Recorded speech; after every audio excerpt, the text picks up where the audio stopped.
Fight of the living dead 2024 Tamil டப்பில் வெளிவந்த ஒரு ஹாரர் த்ரில்லர் மூவி காட்டமாஸ். இந்த படத்தை டைரக்ட் பண்ணியிருக்காங்க டேவிட் சுமூர், கிறிஸ்டின் மற்றும் இந்த படத்தில் நடிச்சிருக்காங்க. இப்போ இந்த படத்தோடைய கதையை பார்த்துடலாம். இந்த படத்தோடைய வில்லங்க ஜாம்பி வைரஸ் கொண்ட ஒரு ட்ரக்ஸ், இதனை விமானத்தில் கடத்திட்டு போயிட்டு இருக்காங்க. அப்படி போகிற வழியில் நடுவழியில் அந்த ட்ரக்ஸ் ஓப்பன் ஆகி அதில் இருக்கிற ஜாம்பி வைரஸ் எல்லாம் அங்கே இருக்கிறவங்க எல்லாம் பரவுது. இதனால் அங்கே இருக்கிறவங்க எல்லாருமே ஜாம்பியாக மாறிட்டு இருக்காங்க. இப்போ இறுதியில் இந்த வைரஸுக்கு இருந்து இவங்க எப்படி தப்பிக்கிறாங்க, இறுதியில் என்னாச்சு அப்படிங்கிறதா இந்த படத்தோடைய ஒன்லைன்.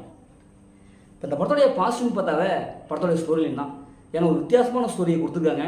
ஏன்னா பொதுவாக பார்த்தா விமானம் வந்து வில்லன்களால் கடத்தப்படும் அப்படி அப்படின்ட்டு ஏதோ ஒரு தலைவனை விடுவிக்கணும் அப்படின்னு சொல்லிட்டு தான் ஒரு வேண்டுகோள் வைப்பாங்க. ஆனால் இங்கே வித்தியாசமாக ஒரு ஜாம்பியை விமானத்துக்குள்ளே கொண்டு வந்துருக்காங்க. ஏன்னா இப்போ விமானத்துக்குள்ள ஜாம்பினா எப்பா நினச்சி பாருங்க, எப்பா அந்த அளவுக்கு ஒரு கொடூரமான காட்சிகள் இதில் இருக்குது. அப்படியே ஜாம்பியாக மாறி எல்லாத்தையும் அப்படியே ஒருத்தர் கடிச்சிப்பாங்க. அந்த சீன்ஸை பார்க்கும்போது எப்பா நமக்கே பயமாக இருக்குது. எப்பட்றா இப்படிலாம் யோசிச்சுக்கிறாங்க அப்படின்றது தான் இருக்குது. படத்தில் ஒவ்வொரு கேரக்டர் நல்லா எழுதி எடுத்துக்கிறாங்க. குறிப்பாக படத்துடைய ஹீரோடைய கேரக்டர் நல்லா எழுதி எடுத்துக்கிறாங்க. வில்லன் ஒரு ஜாம்பி தான் இங்கே வில்லனே.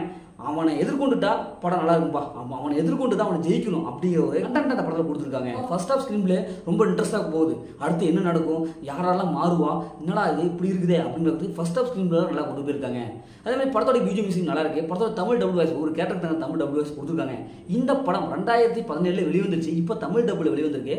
அன்றைய காலகட்டத்தில் 2017 இது ஒரு மிகப்பெரிய ஒரு படமாக இருக்கும். ஏன்னா அந்த அளவுக்கு அந்த டெக்னாலஜி யூஸ் பண்ணி நமக்கு கொடுத்துருக்காங்க. இப்போ இந்த படத்தோடைய மைனஸ்ன்னு பார்த்தாவே நான் சொன்ன மாதிரி 2017 இந்த படம் வந்துருச்சு. ஆனால் இப்போ இருக்கிற சூழ்நிலைக்கு இது பார்க்கும்போது நமக்கு அந்தளவுக்கு பிரம்மாண்டமாக தெரியல. ஏன்னா இப்போ எல்லாம் அதை ஜாம்பியை பேஸ் பண்ணி நிறையா படம்லாம் வந்துச்சு. நிறைய ஹாரர் எலிமெண்ட்ஸ் உள்ள படம்லாம் நிறையவே வந்திருக்குது. அந்த படத்தில் கம்பேர் பண்ணும்போது இது வந்து ரொம்ப என்னடா இப்படி இருக்குது அப்படின்றது தான் இருக்குது. இன்னும் கொஞ்சம் மெனக்கெட்டு கொடுத்துருக்கலாமோ அப்படின்னு தான் தோணுது. ஏன்னா பார்த்து பழக்கப்பட்ட அதே கதை தான் இருக்குது. அதே சீன்ஸ் தான் மறுபடியும் அப்படியே வந்திருக்குது.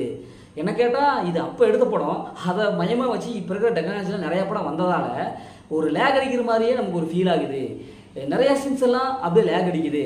ஏன்னா இந்த ஜாம்பி படம் ஹாரர் படம் பிரம்மாண்டமான முறையில் நம்ம பார்த்து பழக்கப்பட்டுட்டோம். அதனால் இந்த படத்தை பார்க்கும்போது என்னப்பா ஓகேப்பா அப்படிங்கிறது தான் இருக்குது. அது செகண்ட் ஆஃப் ட்விஸ்ட் அண்ட் எண்டிங்லாம் இன்னும் கொஞ்சம் பக்காவாக கொடுத்துருக்கலாம். ஃபேமிலி பார்க்கலாம், கண்டிப்பாக ஃபேமிலியும் பார்க்காதீங்க. ஏன்னா படத்தில் அந்த மாதிரி சீன்ஸ் எதுவுமே இருக்குது. ஃபேமிலியை தவிர்த்துட்டு தனியாக பார்த்து என்ஜாய் பண்ணுங்க. முதல்ல இந்த படம் எப்படி சூப்பராக சும்மா இருக்கணும். இந்த படம் டைம் வச்சுக்கணும் தான் நான் சொல்கிறேன். ஓகே, இதே மாதிரி அடுத்த ஒரு புதிய மூவி ரிவ்யூஸ் உங்களோட உங்கள் கவி பாரதி.